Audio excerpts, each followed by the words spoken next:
हिंदी फिल्मों की नादिरा। ना तो उन्हें उर्दू आती थी और ना ही हिंदी। बावजूद इसके वो बॉलीवुड का जाना माना नाम बनी। दौलत और शोहरत दोनों खूब कमाई, लेकिन आखिरी वक्त में अकेली रह गई। जिस जमाने में औरतें पर्दा करती थीं, उस जमाने में नादिरा सिगरेट पीते हुए सबसे लग्जरी और महंगी गाड़ी रोल्स रॉयस में घूमा करती थी। वो भारत की पहली ऐसी एक्ट्रेस थी जिन्होंने रोल्स रॉयस खरीदी, जो उस वक्त सिर्फ राजा महाराजाओं के पास ही होती थी। परिवार की गरीबी मिटाने के लिए जब यहूदी नादिरा ने फिल्मों में कदम रखा तो उनकी मां ने उन पर सिनेगॉग यानी यहूदी पूजा स्थल जाने पर रोक लगा दी। 1952 में जब भारत की पहली रंगीन फिल्म आन में नादिरा ने राजकुमारी का रोल निभाया तो वो रातों रात स्टार बन गई। हालांकि उनकी निजी जिंदगी के सितारे हमेशा गर्दिश में रहे। दो नाकाम शादियों और परिवार के भारत छोड़ने से नादिरा अकेलेपन में घुटने लगी। जीने का इकलौता सहारा था उनकी नौकरानी, जिसे वो कभी खुद से दूर नहीं करती थी। अपने घर में कैद हो चुकी नादिरा के लिए मौत अकेलेपन से आजादी थी। 5 दिसंबर 1932 में इराक के बगदाद में नादिरा का जन्म एक यहूदी परिवार में हुआ। उनका असली नाम फ्लोरेंस अजैकिल था। 1932 में इराक को यूनाइटेड किंगडम से मिली आजादी के बाद देश में कई बड़े बदलाव हुए, जिससे नादिरा का परिवार आर्थिक तंगी से जूझने लगा। नादिरा महज चंद हफ्तों की ही थी जब उनका पूरा परिवार काम की तलाश में इराक से भारत आ पहुंचा। बॉम्बे में उनका परिवार छोटे मोटे काम करने लगा। परिवार के लिए दो वक्त का खाना जुटा पाना भी काफी मुश्किल था। साल 1943 आलिया भट्ट के दादा यानी नाना भाई भट्ट और बापूराव मिस्त्री ने फिल्म मौज बनाई, जिसमें एक बाल कलाकार की जरूरत थी। कुछ जान पहचान के लोगों की मदद से नादिरा को उस वक्त फिल्म में छोटा सा रोल मिल गया। चंद रुपयों के लिए नादिरा ने वो काम किया, लेकिन पहली फिल्म के बाद ही वो हीरोइन बनने का ख्वाब देखने लगे। मशहूर film maker Mehboob Khan film आन के लिए नई एक्ट्रेस की तलाश कर रहे थे, जिसमें पहले से दिलीप कुमार, निम्मी और प्रेमनाथ थे। उस रोल के लिए महबूब खान की पहली पसंद थी नरगिस, लेकिन वो आर के स्टूडियो की दूसरी फिल्म करने में बिजी थी, इसीलिए फिल्म आन छोड़ दी। नरगिस के बाद दिलीप कुमार के कहने पर मधुबाला को फिल्म में कास्ट किया गया, क्योंकि उस वक्त दिलीप कुमार और मधुबाला काफी करीब थे। कुछ वक्त बाद मधुबाला ने भी फिल्म करने से इनकार कर दिया। फिल्म आन की शूटिंग शुरू होनी थी, लेकिन हीरोइन ना मिलने की वजह से फिल्म की शूटिंग शुरू होने में देर हो रही थी। इसी बीच महबूब खान ने एक नए चेहरे को तलाशने का मन बना लिया। वो इस रोल के लिए खूबसूरत और बोल्ड लड़की की तलाश कर रहे थे। किस्मत से उस वक्त किसी पहचान वाले की मदद से महबूब खान 16 साल की नादिरा से मिले। नादिरा को न तो हिंदी आती थी और ना ही उर्दू। इसके बावजूद उनकी खूबसूरती, तीखे नैन नक्श और तेज आवाज से इम्प्रेस होकर महबूब खान ने उन्हें फिल्म आन में कास्ट कर लिया। फिल्म के लिए महबूब खान ने उन्हें 1200 रुपए महीना देने का वादा किया, जो नादिरा के लिए एक बहुत बड़ी रकम थी। इसके बाद जब नादिरा घर लौटी तो उन्होंने अपनी मां को फिल्म मिलने की खबर दी, जिसे सुनकर मां बेहद नाराज हुई। यहूदी परिवार के लिए अपने घर की बेटी को फिल्मों में हीरोइन बनाना कबूल नहीं था। मां ने उन्हें समझाया कि फिल्मों में काम करना अपने जिस्म को बेचने के बराबर है। जब नादिरा फिल्मों में काम करने के लिए अड़ी रही तो मां ने उनसे कहा कि अगर फिल्मों में काम करोगी तो तुम्हें कभी सिनेगॉग यानी यहूदियों का पूजा स्थल नहीं जाने दिया जाएगा। माँ की ये बात सुनते ही नादिरा ने कहा, फिलहाल हमें रात के खाने के इंतजाम के बारे में सोचना है। अगर फिल्मों में काम करना बुरा है तो भूख से मरना उससे भी ज्यादा बुरा है। फिल्म आन में उन्होंने राजपूत शहजादी राजेश्वरी का किरदार अदा किया, जिससे फिल्म में एक आम आदमी बने दिलीप कुमार को प्यार हो जाता है।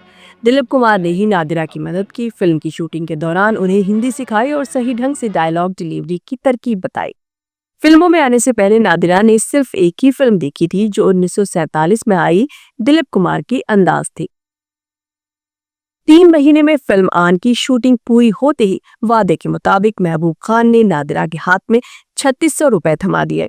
नादिरा ने अपनी जिंदगी में इतनी बड़ी रकम पहली बार देखी थी। उन्होंने महबूब खान से कहा कि वो अकेली इतनी बड़ी रकम के साथ घर कैसे जा सकती हैं।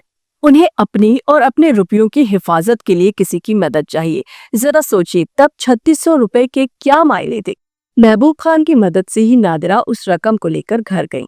लेकिन जैसे ही उन्होंने वो रकम अपनी माँ के हाथ में थमाई तो उन्होंने कहा, कहीं तू चोरी करके तो नहीं आई है।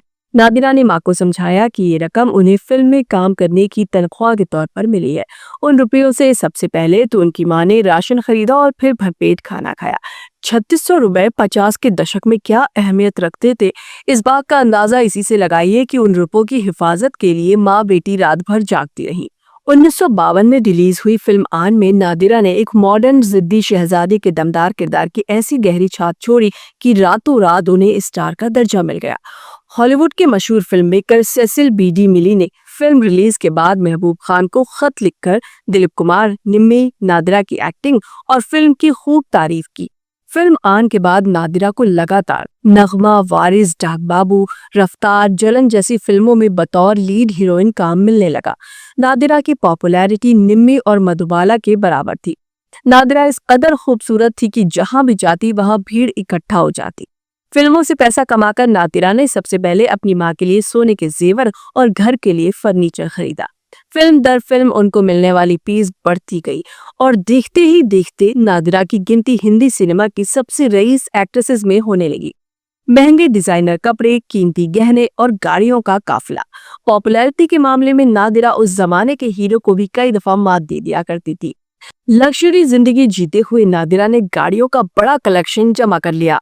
जब एक दिन नादिरा को पता चला कि दुनिया की सबसे लग्जरी कार है रोल्स रॉयस, तो उन्होंने खुद वो गाड़ी खरीद ली। उस जमाने में सिर्फ राजा महाराजाओं के पास ही एक गाड़ी हुआ करती थी। नादिरा के बाद ही बॉलीवुड में रोल्स रॉयस खरीदने का ट्रेंड शुरू हुआ, जिसके बाद कई ए लिस्टर्स ने ये गाड़ी खरीदी। आन के बाद नादिरा को फिल्म नगमा में काम मिला। फिल्म की शूटिंग के दौरान नादिरा की मुलाकात हुई मशहूर लिरिसिस्ट नक्शब जारछवी से, जो फिल्म महल के मशहूर गाने आएगा आने वाला के राइटर थी। चंद मुलाकातों के बाद ही दोनों ने शादी करने का फैसला लिया। हालांकि दोनों की इस शादी की तारीख या साल सिनेमा के इतिहास में कहीं भी दर्ज नहीं है। शादी के कुछ दिनों बाद ही उनका पति घर में दूसरी औरतों को बुलाने लगा।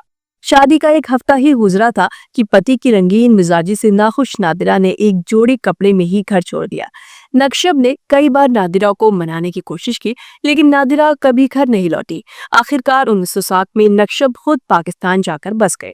इसके बाद 1955 में ब्लॉकबस्टर फिल्म श्री 420 में नादिरा को रईस, मॉडर्न और सिडक्टिव माया का नेगेटिव रोल मिला। नादिरा फिल्म में वैम्प बनने के खिलाफ थी, लेकिन जैसे ही उन्हें पता चला कि फिल्म के हीरो और डायरेक्टर राज कपूर हैं, तो उन्होंने हामी भर दी, क्योंकि वो राज कपूर की बड़ी फैन थी। श्री 420 का मशहूर गाना मुड़मुड़ के ना देख मुड़मुड़ के नादिरा पर ही फिल्माया गया। मॉडर्न कपड़े और हाथों में सिगरेट लिए नादिरा ने हमेशा की तरह इस किरदार को पर्दे पर दिल खोल कर जिया और लोगों को उस किरदार से नफरत भी हो गई।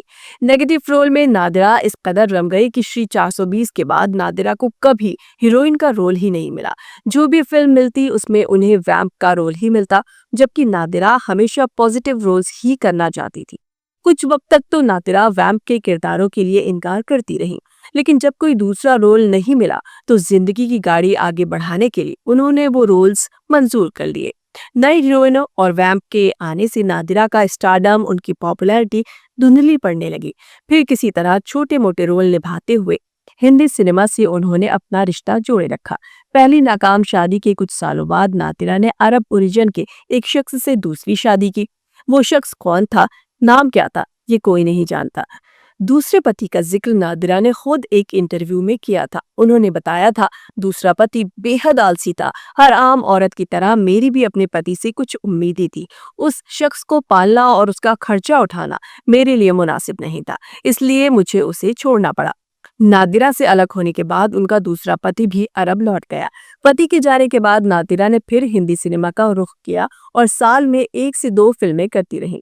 90 के दशक के आखिर में नादिरा के भाइयों ने इजराइल लौटने का फैसला लिया, लेकिन नादिरा इसके खिलाफ थी। जब भाई भारत में नहीं रुके तो 70 साल की नादिरा मुंबई में अकेली रह गई। उन्होंने अपना ख्याल रखने के लिए एक मेड रखी, विद्या, जिससे ऐसा लगाव हो गया कि वो 24 घंटे उनके साथ रहती।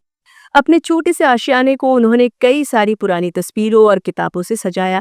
जो भी घर आता उसे उन तस्वीरों को हाथ लगाने की इजाजत नहीं होती, लेकिन वो अपना बुक कलेक्शन लोगों के साथ जरूर शेयर करती। 70 की होने के बाद नादिरा ने घर से निकलना छोड़ दिया।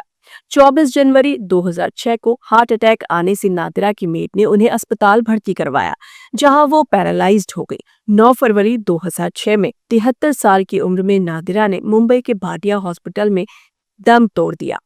मौत के बाद उनकी मेट ने उनकी विल दिखाई, जिसमें उन्होंने लिखा था कि उनका अंतिम संस्कार यहूदी नहीं बल्कि हिंदू रीति रिवाजों से हो।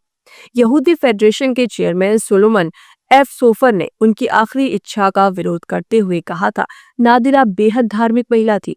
वो हर न्यू ईयर में सिनेगॉग जाया करती थी। वहीं एक इंटरव्यू के दौरान नादिरा ने कहा था, वो बेहद अकेला महसूस करती हैं। उन्हें रात को अकेलेपन से नींद भी नहीं आती है। ये अकेलापन मुझे बहुत खलता है। मैं इतनी अकेली हूँ कि लोगों को मेरी मौत की खबर भी मेरे मरने के 4 दिन बाद लगेगी, जब मेरे घर से सड़ने की बदबू आएगी। तो ये थी सिने स्टार नादिरा की कहानी।